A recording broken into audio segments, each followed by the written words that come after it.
to be going over a detailed look on the air check system and going into each of the parts and step by step going through what you have to do in order to do the air system check. So come on with me and we'll get started.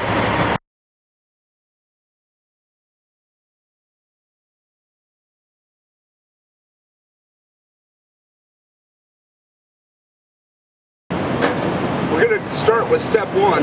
One, you want to make sure that the truck is down on a level plane, basically a nice flat surface. And then what you want to go ahead and do is chock the wheels, because you're going to have the trailer or the truck brakes released, and you don't want the truck going anywhere as you're conducting your check.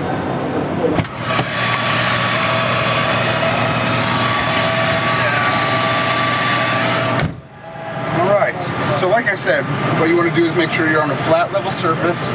You want to make sure your wheels are chocked. You want to make sure that your brakes are released, because we're going to go through the charging air system and we want to limit all the air just to the charging system. So we're going to go ahead and start up the vehicle and get that air charged. One of the first things we're going to look for is the low pressure indicator. That's our first check. So let's get it started.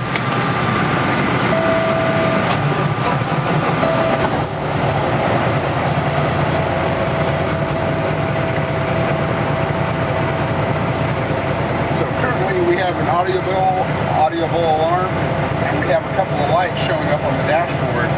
This is showing that the low pressure indicator is working appropriately. Next, we're going to charge up the air until the air dryer cycles. Okay, so we went ahead and got the warning lights turning off.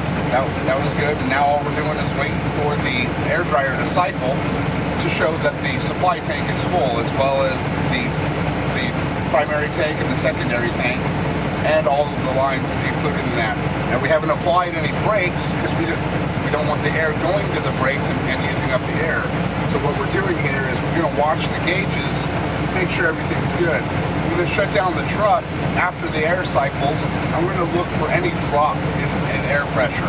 If there's a drop in air pressure, you're going to want to go out, go around the truck, and listen for any air leaks that may be present. But since we haven't applied the brakes, that will contain it. Any leaks that you hear will either be coming from the charging system, or possibly if you have an air ride system or airbags on your cab, that leak can be, or those leaks could show up there and will affect that portion of it.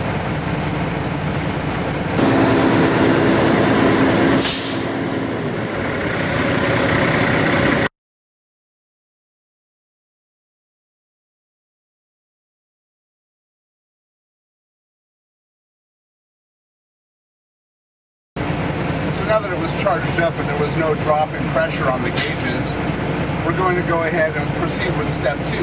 Now, step two is going to be dealing with the brakes, each individually.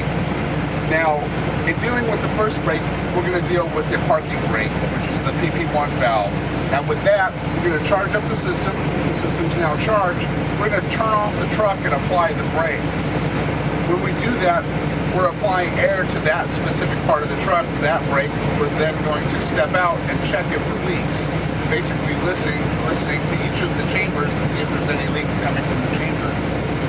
After we're done with that, we're going to come back in, charge up the truck again, apply the pedal brake, and hold the pedal brake, and we're going to look for a drop in the gauge for a leak. If there's a drop, you may need to get a second person or get a block of wood to apply that brake and jam it down while you walk around the truck and look for leaks. Other than that, you won't really need anybody else to check for the leaks. So we're going to go ahead and do the PP1. All right?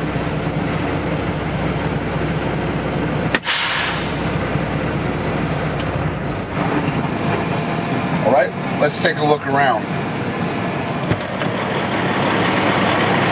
Alright, so here we go. We're going to go with the check on the outside, checking the parking brake, listening for any leaks. We're also going to look at the drums and the chambers, listening for any other leaks. Of course, other exterior ambient noises aren't going to help much, but you're pretty much listening for a hiss that may be in the vehicle. While you're out here looking, you can also check to make sure that you have everything installed properly on your drums, check for any hoses that may be cracked. Pretty much looking for anything that may be out of place. I mean, you're doing a pretty much exterior check of your vehicle, so you might as well look at everything while you're going around. You know, checking your tires, making sure they're properly tread depth, they have the right amount of air in there. So that way you're killing two birds with one stone. Checking your lines for your trailer, everything like that as you do your walk around and listening for the brakes. But if you have a major leak, you're going to hear it. If you have a minor leak, you're not going to hear it so much, but you will see the effect on the gauges, and that's what you're looking for. All right, that check is complete, so we're going to go ahead and move inside and continue with the pedal brake. Now that we've done a walk around and looked and listened for any leaks, now we're going to go ahead and go with the pedal brake. So now that the truck is running and it's charged up, we're going to go ahead and shut off the truck, apply the brake and hold it, and look for any drop in pressure. That'll let us know for that second part if there's any leaks. After we're done with that, then we proceed out to check the tanks for step 3. All right? So here we're going to shut the truck off. And we're applying the brake, and we're going to hold the brake. And we're looking for the gauges to show any pressure loss. Now this is part of the CDL when you take the test where you're going to do a brake leak test. So it's pretty much the same thing. You're holding the brake down, you're looking for any adjustment in pressure. If there's none, you're good to go. So just remember, you're also going to have to do this when getting your CDL. And you have to hold it for the full minute, so make sure you bring something to time yourself with. Alright, looks like I have no pressure loss, so the next step is going into step 3, where we're going to check the primary and secondary tanks and checking the check valve to make sure that the air does not bleed over into the tank that has no air.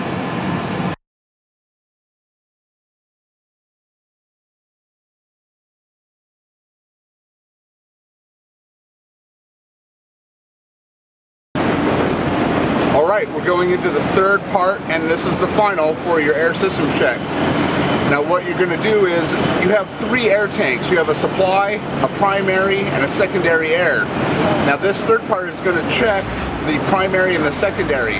So what you do is, you come up to the air tank, and you go to the bleeder valve, and you get the line, and you're going to let the air out of one tank and basically check the gauge to see if there was any bleed over from the air that was still in the remaining tank to come into the air that you drained.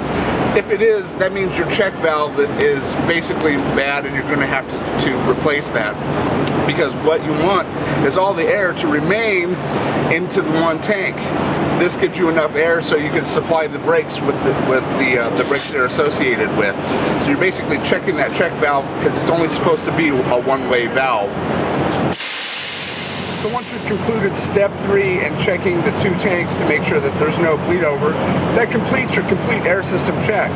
So there you've done it either by yourself or with the help of a friend or a block of wood.